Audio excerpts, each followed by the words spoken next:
بسم الله الرحمن الرحيم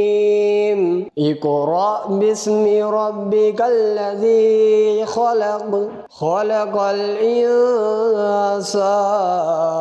من علق اقرأ وربك الأكرم الذي علم بالقلم علم الإنسان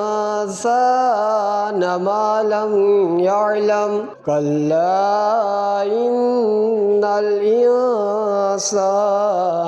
ليطغى أن رآه استغنى إن إلى ربك الرجعى أرأيت الذي ينهى عبدا إذا صلى أرأيت إن كان على الهدى أو أمر بالتقوى أرأيت إن كذب وتولى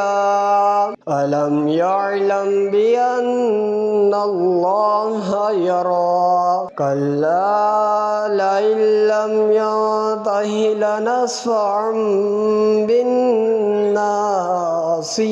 ناصية كاذبة خاطية فليدع ناديه سندع الزبانية